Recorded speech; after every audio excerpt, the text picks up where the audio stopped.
Hello Rex Nation and welcome back to my very first video in a long time. It's been almost a year now, but I'm finally back, and as you can tell by the title of this video, I am going to be making some double or nothing predictions. Now, before we get into it, there are a couple stipulations. I am going to be doing these predictions, against Undisputed Kieran, and you guys can go and subscribe to his channel in the description. It'd be awesome if you did go show him some support, because he came up with this idea, approached me, and it's going to be very fun. And whoever makes the most incorrect predictions will have to change their champion on WWE Supercard to whatever the victor decides. So if I win, then I can choose an image for Kieran to use for the rest of the year, and if he wins, he has to choose an image that I will use on my account for the rest of the year.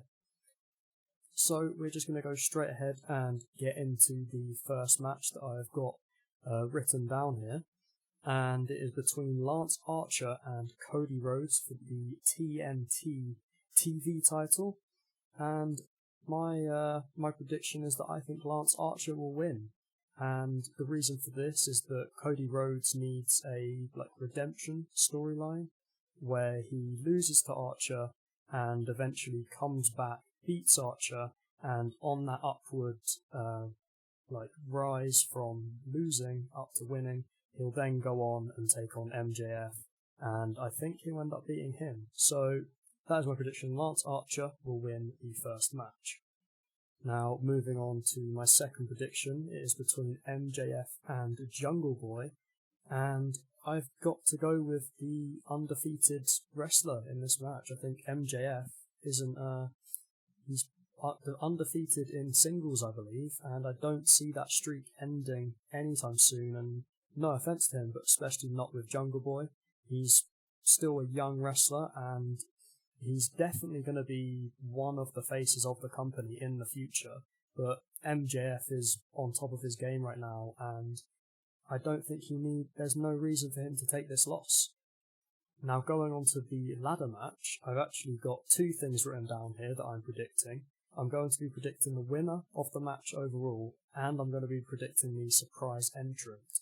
So, the person who I think is going to be the final entrant into the match is Brian Cage, and a lot of people have been thinking it's Chris Hero. A lot of people have been saying that it's going to be Drew Gulak, but I think that for them to have managed to get one of those, they would have to adapt their plans very quickly, and although I don't think that AEW wouldn't be able to do that, I don't think they have done in this case, and therefore I'm going with Brian Cage, who is currently unsigned and hasn't been wrestling in the last couple of months because he's been out for an injury, but he should be back, and I reckon they've had enough time to sign him and get him into this match. And the winner of this match, I'm going to be predicting Darby Allin, and I think it would be a great way to get the crowd behind him, to put him up against Moxley for the title again. He fought Jericho and lost, and I think if he fights Moxley and loses again, the crowd are going to see him as a real underdog, and I think he could be the next champion after Moxley. If he goes on, loses, crowd get behind him, and then he goes on to win it later down the line. And now the AEW Women's Championship match between Nyla Rose and Hikaru Shida. It is a no disqualification match, and I think Shida is going to take the win on this one, to be honest. She's just, I feel like she would make a better champion. I've got nothing against Nyla Rose, but I feel like Shida is a more accomplished wrestler, and I think the belt would just be better on her for the company. And now the match between Private Party and Best Friends. I really love Best Friends, and I really love Private Party, and I feel like best friends are getting a bigger push at the moment. However, I really think Private Party should be winning this one because they've beaten the Young Bucks, and to then have them lose against the best friends, I don't think it would fit within AEW's wins and losses matter, and that is why I am going to be going with Private Party. And next up is Shawn Spears vs Dustin Rhodes. I think a lot of people are going to be predicting Dustin Rhodes to take the win on this match. However, I think Shawn Spears needs this win because although he is meant to be a major heel, his record is absolutely abysmal, and I think he needs to get another win on his record to build him up as a really terrifying opponent, and that is why I'm going with Shawn Spears. And now moving on to the Stadium Stampede match. I am going to be picking the Inner Circle on this one, and the reason that I'm saying that is the Inner Circle are pretty much on top of AEW at the moment, and I believe that for the Elite storyline to continue with Hangman leaving and Kenny and Hangman fighting against the Young Bucks, and also what happened at Revolution where Hangman almost turned, I think that a loss here would be a real catalyst for the Elite to dissolve later down the line, which is something that I see happening. So I'm going to have to pick Inner Circle to win the Stadium Stampede match. And now, finally, I'm going to be going with Jon Moxley to retain the title against Brodie Lee.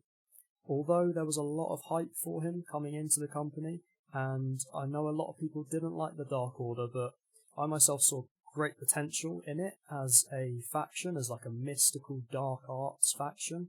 However, AEW decided it would be better if they were a corporate entity and that Brodie Lee was a businessman and they were just some evil corporation, and because of that I don't see their future in the company, and I don't see Brodie Lee ever being able to be the face of AEW, especially when someone like Jon Moxley, who is like as popular and as big as he is the champion. I don't see them taking the belt away from him to put it on Brodie Lee.